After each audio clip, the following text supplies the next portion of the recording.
오늘도 말씀 드셨습니까? 말씀 김유성입니다. 오늘은 사사기 5장 19절에서 31절까지 말씀을 가지고 함께 은혜를 나누겠습니다. 오늘도 역시 드보라와 바락의 그 노래가 이어집니다. 오늘 말씀을 보면 가나안의 군대 장관이었던 시스라의 어머니가 아들 시스라가 죽었을 것이라 생각은 하지 않고 이 아들을 기다리는 내용이 등장을 합니다. 28절에서 30절까지 말씀 보겠습니다.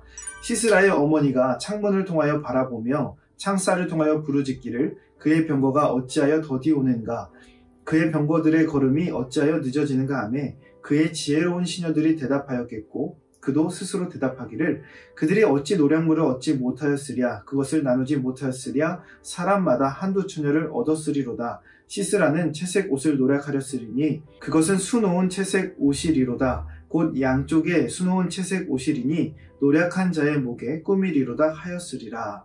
시스라가 돌아오지 않으니까 그의 시녀들이 대답하기를 노략물을 나누느라고 늦을 겁니다. 그렇게 서로 말하고 있는 거예요. 그런데 이 시녀들 앞에 수식어가 붙는데 지혜로운 이라는 수식어가 붙습니다. 사람의 기준으로 지혜롭다라고 하는 기준이 바로 이렇습니다. 그들은 시스라의 군대가 패했을 것이다 전혀 생각하지 못했습니다. 워낙 강했기 때문에 그렇죠. 객관적인 전력으로 보면 이것이 맞는 거였어요. 굉장히 우세했거든요. 어쩌면 당연한 것이었고 상식이었습니다. 그런데 그 상식이 착각이 되었어요. 시스라는 죽었고 가나안 군대는 무너졌습니다. 시스라를 포함해서 그 어머니와 그 시녀들이 착각한 것이 있습니다. 그것이 무엇입니까? 첫 번째로 자연은 일정한 법칙으로만 움직인다라고 착각한 것입니다. 21절 말씀 보십시오. 기송강은 그 무리를 표류시켰으니 이 기송강은 옛 강이라 내 영혼아 내가 힘있는 자를 밟았도다. 시스라는 군대 장관입니다. 전략가입니다. 전투에 능한 자입니다. 그들이 철병거를 몰고 기송강에 진을 쳤습니다. 이곳에 진을 친 이유가 있지요. 유리하기 때문에 그렇습니다. 만약 그 시기가 강이 범람하는 우기였다면 아마 시스라는 바보가 아닌 이상 철병거를 이끌고 기송강 앞으로 모이지 않았을 겁니다. 이 시기는 비가 오지 않는 건기였을 겁니다. 그러기에 시스라와 그의 어머니를 포함한 모두가 시스라의 군대가 승리할 것을 의심하지 않았습니다. 그 전략이 완벽했습니다. 그러나 그것도 어디까지나 인간의 지혜 안에서 완벽한 것이었습니다. 그들이 놓친 것이 무엇입니까? 그 계절이라는 자연의 법칙이 일정하게 움직일 것이다 라고 생각하는 그들의 한계가 있었다라는 겁니다. 그런데 하늘에서 비가 오는 거예요. 기송강이 범람합니다. 철병거가 기송강에 잠기면서 무용지물이 되었습니다. 결국에 그들은 철병거가 900대가 있었음에도 불구하고 철병거로 싸우지 못하는 그런 일들이 생기는 거예요. 하나님께서 그렇게 하셨죠. 결국에 그들은 이스라엘에게 패하게 되었습니다. 하나님이 싸우시면 인간의 힘으로 할 수 없는 일들이 일어납니다.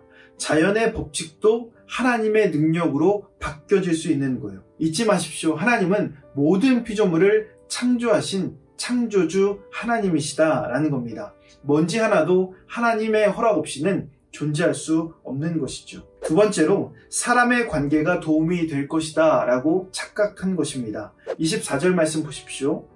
겐사람 헤벨의 아내 야엘은 다른 여인들보다 복을 받을 것이니 장막에 있는 여인들보다 더욱 복을 받을 것이로다.